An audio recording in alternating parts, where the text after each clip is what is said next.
Light on, lamp on, socket on, fan on, fan of, socket of, lamp of, light of.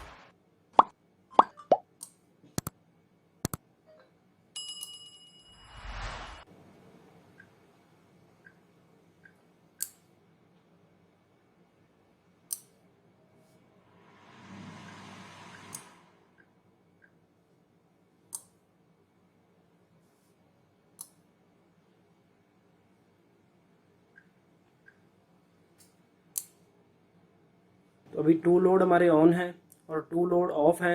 अगर इसी situation में light चली जाती है तो लाइट वापस आने पे node MCU module Firebase server से डाटा गेट करेगा, उस डाटा के मुताबिक लोड ऑन कर देगा।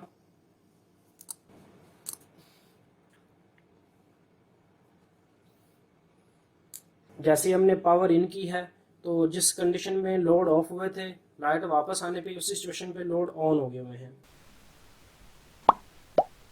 तो ये हमारा कोड है, इसको अपने आर्डिनो आईडी पे ओपन कर लेना है।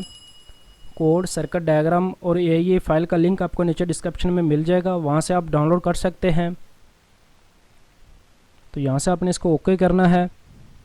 तो जैसे हम ओके करते हैं तो आर्डिनो का कोड हमारा ओपन हो गया हुआ है। आर्डिनो आईडी के सॉफ्टवेयर के अंदर ESP8266 के बोर्ड इंटरनल इंस्टॉल नहीं होते हैं। जैसा कि हम यहाँ पे बोर्ड्स में जाते हैं तो यहाँ पे हमें ESP8266 के बोर्ड शो नहीं हो रहे हैं। तो इसके लिए आपने यहाँ से URL कॉपी करना है। कॉपी करने के बाद आपने फाइल्स में जाना है। फाइल्स में जाने के बाद प्रेफरेंसेस में जाना है। तो यहाँ पर आपने ये URL पेस्ट कर देना है। इसके बाद ओके करना है और यहाँ से आपने दोबारा फिर टूल्स में जाना है। टूल्स में जाने के बाद बोर्ड में जाना है और बोर्ड मैनेजर में जाना है।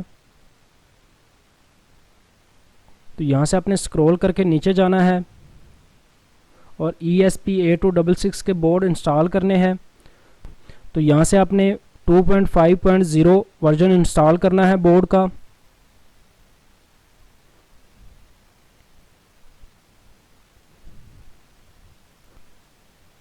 तो बोर्ड्स हमारे इंस्टॉल हो गए हुए हैं।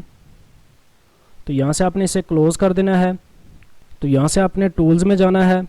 टूल्स में जाने के बाद बोर्ड में जाना है और बोर्ड में जाने के बाद यहाँ पे हमें ESP8266 के बोर्ड शो हो गए हुए हैं। तो यहाँ से आपने नोड MCU 1.0 सेलेक्ट कर लेना है। तो जैसा कि बोर्ड हमने सेलेक्ट कर लिया हुआ है तो यहाँ से आपने स्केच में जाना है लाइब्रेरी इंस्टॉल करने के लिए। स्केच में जाने के बाद इंक्लूड लाइब्रेरी में जाना है और यहाँ पर आपने add.zip लाइब्रेरी प्रेस करना है। जो हमने फाइल्स डाउनलोड की हैं उन फाइल्स के अंदर फायरबेस की लाइब्रेरीज की फाइल्स भी हैं। तो यहाँ से आपने वो फाइल्स सेलेक्ट कर लेनी है। ये जिप फोल्डर आपने ओपन करना है। तो लाइब्रेरी हमारी इंस्टॉल होगी हुई है। यहाँ से आपने कोड कंपाइल करके टेस्ट कर लेना है।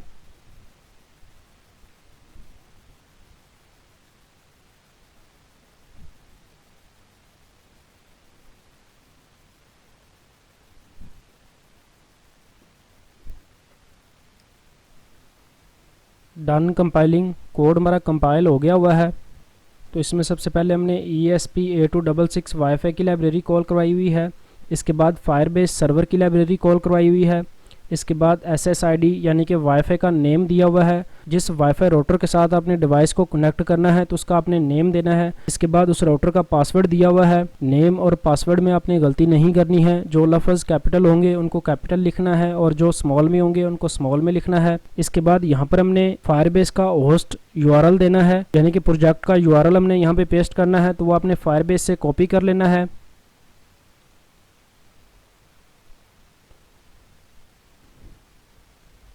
इसमें ये स्लैश और HTTPS ख़त्म कर देना है।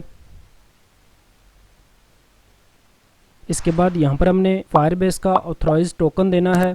तो चलिए अब टोकन भी कॉपी कर लेते हैं।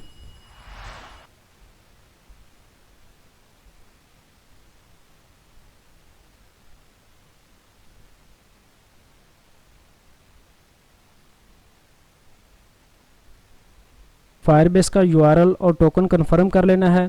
इसके बाद यहाँ पर हमने 4 लेज़ की पिन इनिशियलाइज़ की हुई हैं D0 से लेके D3 तक,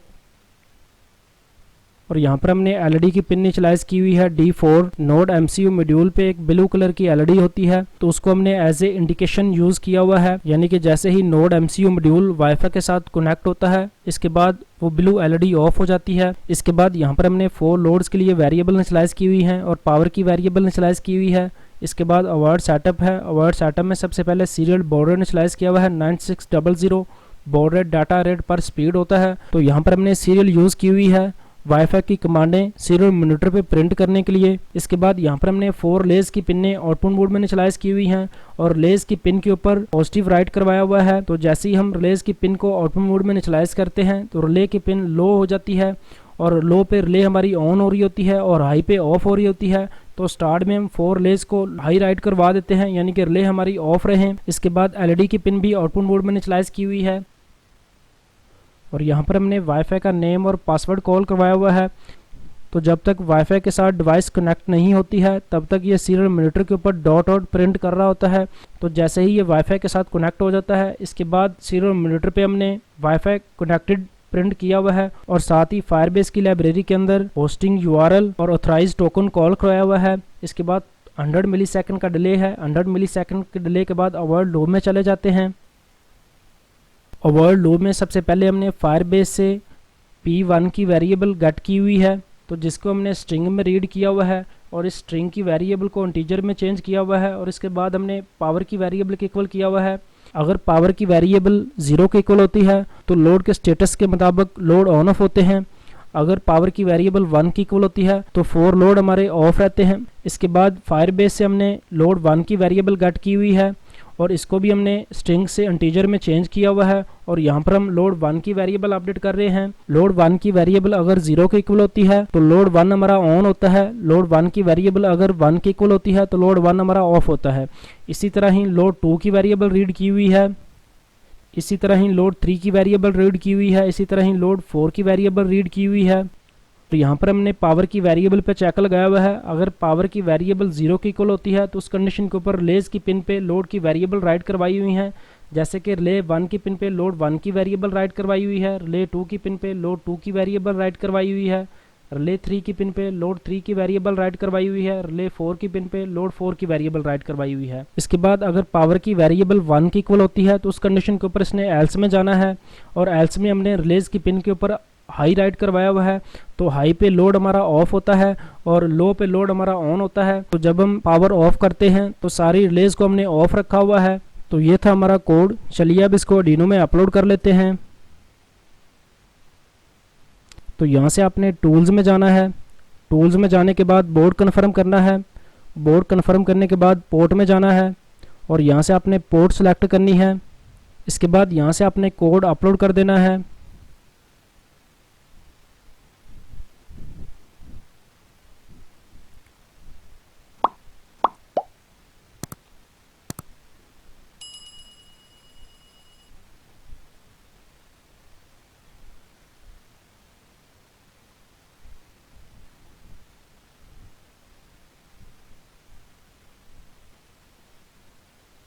डन अपलोडिंग। कोड हमारा अपलोड हो गया हुआ है। तो चलिए अब आपको हार्डवेयर का ओवरव्यू दे देता हूँ।